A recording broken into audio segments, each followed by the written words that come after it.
What is going on, everyone? Tim from Tierfon Orbital. So today is going to be a little bit of a long, it's not going to be long. It's going to be a little bit of an in-depth video of the NullRev. So this is the first NullRev going to the first customer of the first run of the NullRev. So I opened up a run on my NullRevs about a month and a half ago. I think it was a month and a half ago.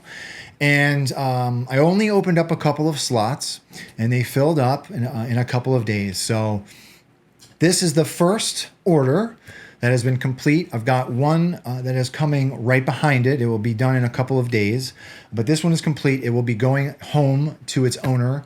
As soon as I'm done with this video, it'll be boxed up and it'll be sent home. But I want to go over, the build. I want to talk about what goes into this hilt. I want to talk about, obviously I want to do a demo on it. And then I also want to take a little bit of time and talk about the future runs, right? So a lot of people have been asking, because I recently opened up another run and they filled up very quickly, which I'm very, very grateful for. And people are asking, when can they get one? So I want to talk a little bit about how that's going to work moving forward, right? So anyhow, this video is not going to be about me. This is about the customer's hilt.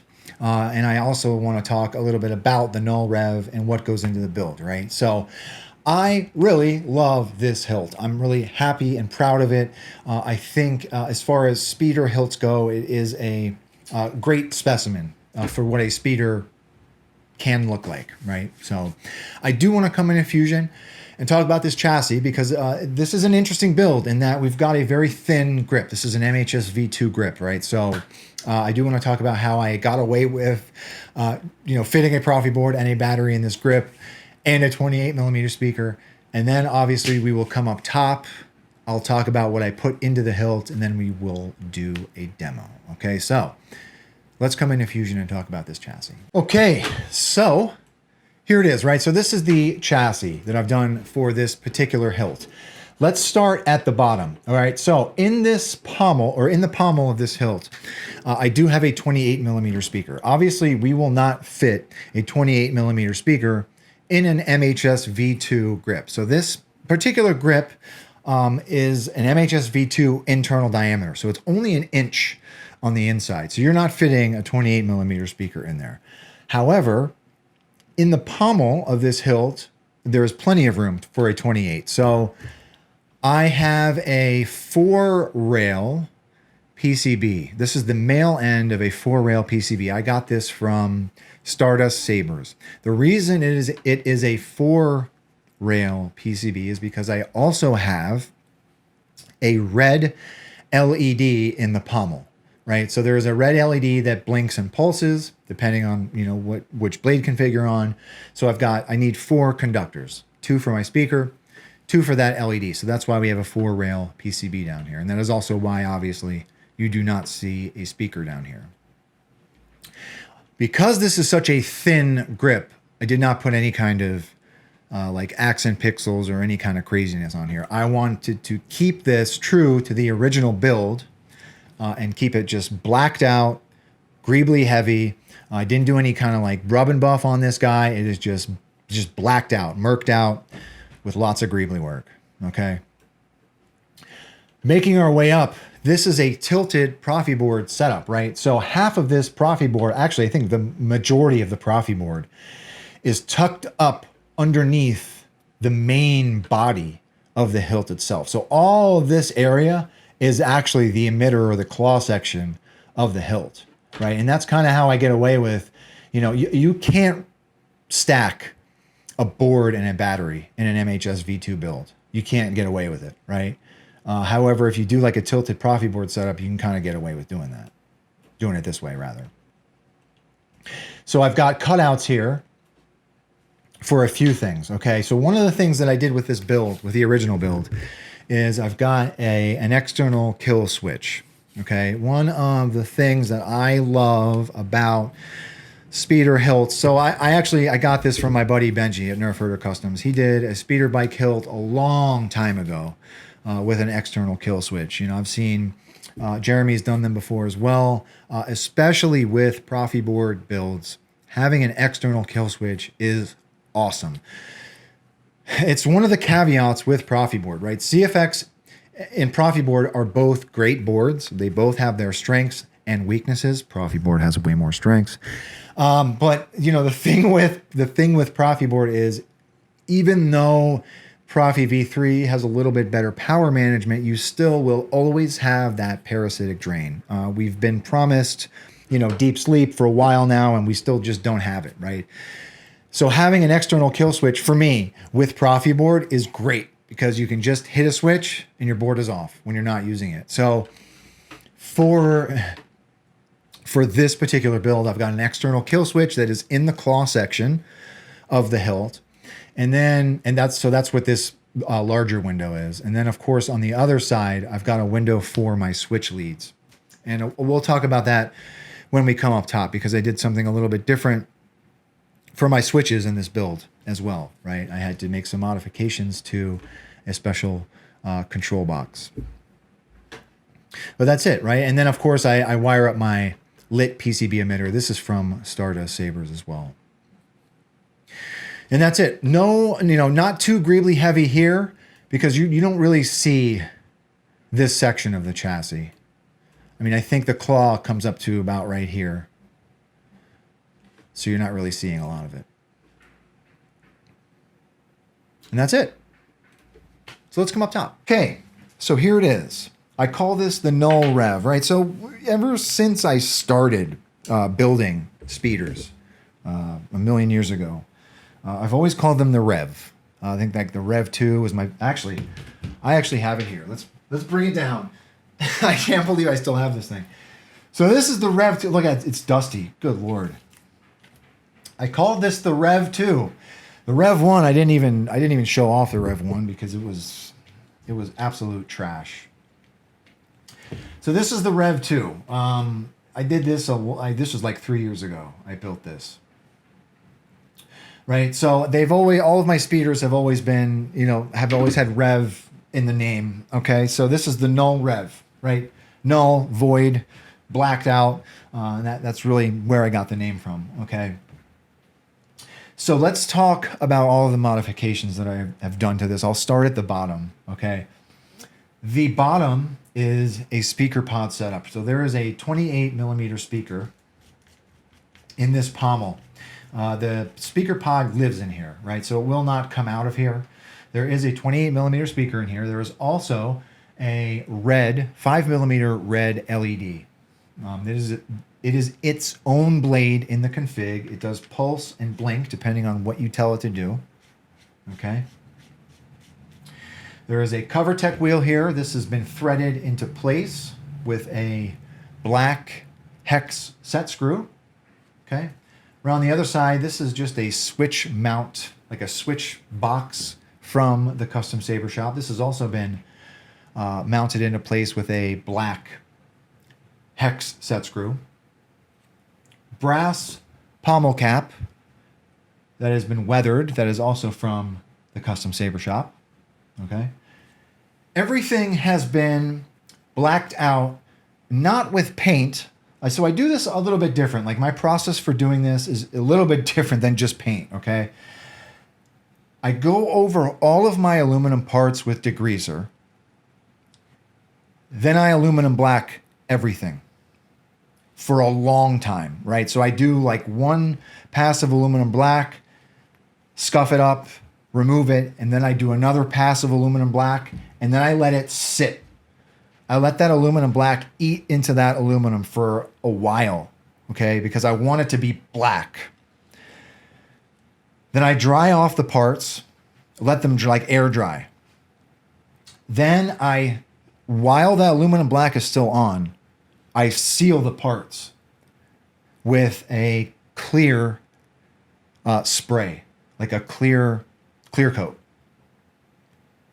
Then I go back over that clear coat with some like scuff pads, okay? And that is what gives it this weird, like dull kind of look, right? So it's not painted. A lot of people think that this has just been painted black. It's actually aluminum black that's been sealed. And then I go over that with my scuff pads, with my carbon sandpaper to make things look like they've been nicked, right? It sounds like a very weird process, but that is actually what I did with the very first one. That is the process that I did with this one. So I wanted to repeat that process on this one, okay? Just to make it look a little bit different. It's not just painted. It's not powder coated, right? All of these parts come to me bare aluminum, and that is the process that I go through to make them black, right?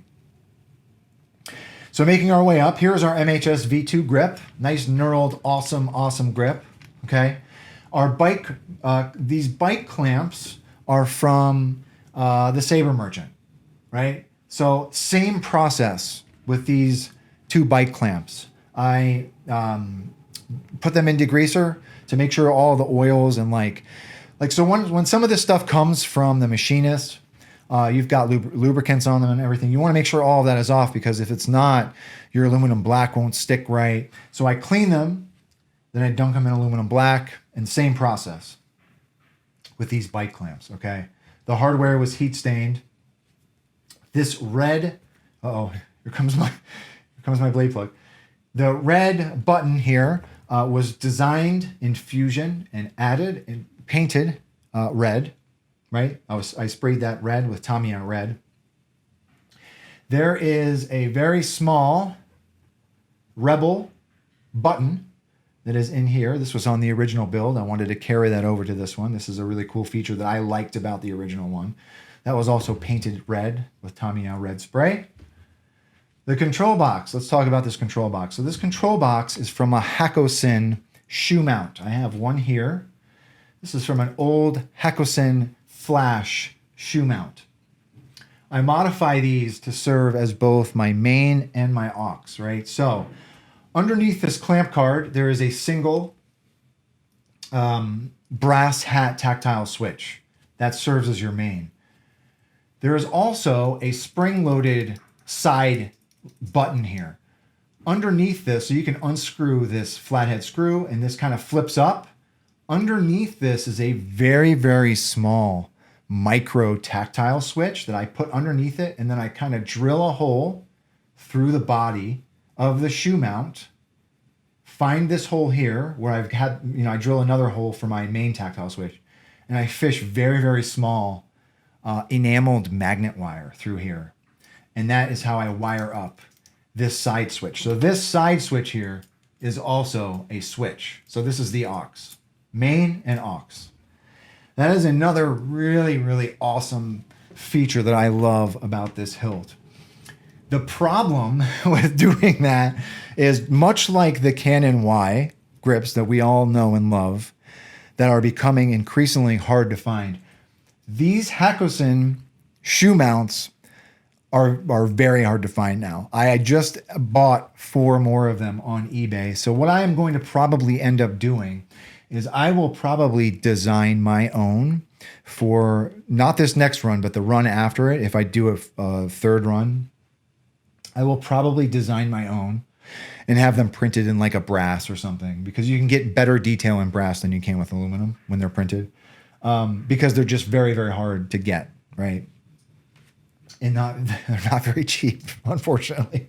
So yeah, I do love that. I love using, obviously, Graflex's, lightsabers are made from old camera parts, and I wanted to do that with this build. Okay, this clamp card is a clamp card that I got from Chris Skinner over at CAS Designs. Chris gave me a bunch of these clamp cards a long time ago, and I have just, I haven't had a reason to use any of them until now, right? So luckily Chris gave me a bunch of these. So I have a bunch of them. Chris, thank you. Your clamp cards will be used in a lot of these for a couple of builds to come, right? So thank you very much for those. There is a brass bar here in this bike clamp. So the reason why I'm explaining all this is because I don't think people realize all of the labor that goes into builds like this, right? So that process of making all these aluminum parts black, that takes a lot of time. That's a lot of time to do that. This freaking brass bar, I don't think people realize like how annoying it is. It took me like 4 tries to get this bar the correct length to fit in these two holes perfectly, right? So you've got to bend this brass bar at the perfect length for those two holes. It's not as hard. I mean, it's not as easy as it seems, right? So anyhow, brass bar weathered. It's in those two holes. Let's see what else. This is a piece of sterling silver. Let me get another one here. This is a piece of sterling silver bezel wire. It's commonly used in jewelry making, right? So this is like a sterling silver. It's just sterling silver. And what I do with that is I'll put a brass bar in my drill, okay? And then I'll wind this around that brass bar. Like I'll turn the drill on, wind it around that brass bar, and that's how you get that corkscrew look for that sterling silver. And then I just kind of, it's actually been JB welded into that hole, so it won't be going anywhere, okay? Inside of these holes is just some gold and copper watch parts, okay? Making our way up. So on the original, this is actually from a Graflex. This is from a Graflex 3-cell like holder, okay? I wanted to make something a little bit more unique. So I designed one in Fusion with some different cutouts on the top. And these were printed in brass and put up top. I wanted to have something a little bit more unique, okay? And then of course, there is a steel knurled thumb screw that will serve as your blade retention. And that's it. So a lot of, just a lot of little bits and bobs go into the build. But I'm super happy with the way this one looks and feels. Right? So I think there might be a battery in this already. Yep. But let's get a look at the chassis.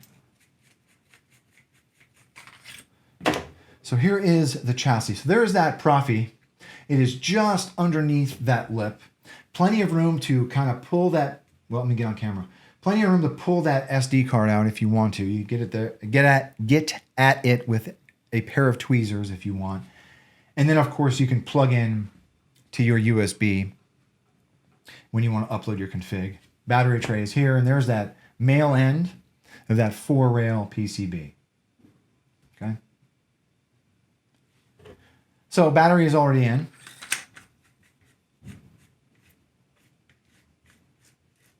Here is that external kill switch. Okay.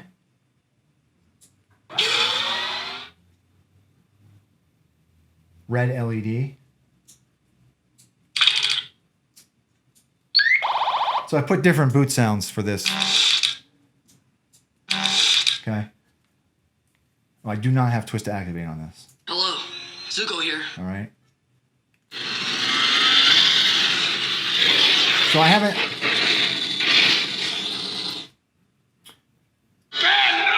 Hello.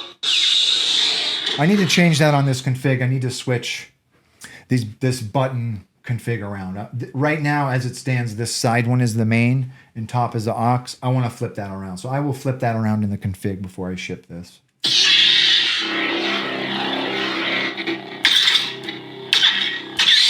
Okay. So let's come down to the bottom.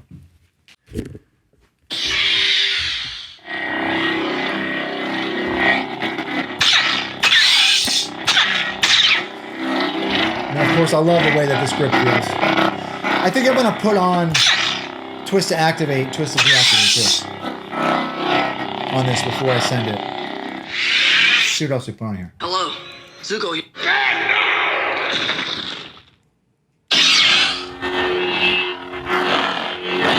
There's that red LED in the pommel.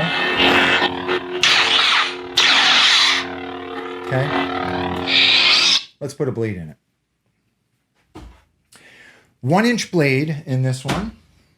So unthread that knurled thumb screw in the front there. You want to rest your blade on those PCB pins. tighten that thumb screw, and then you're good to go.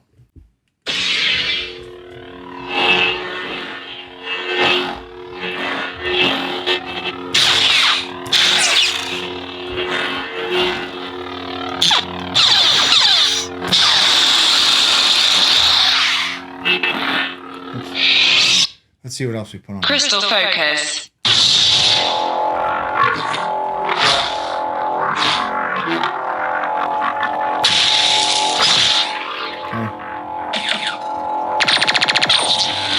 One more.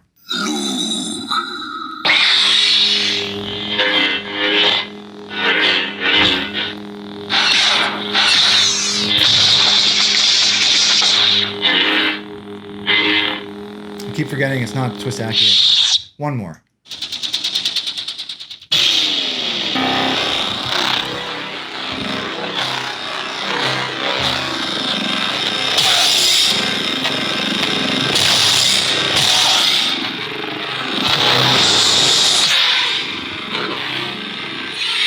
Let's see what else we put on here.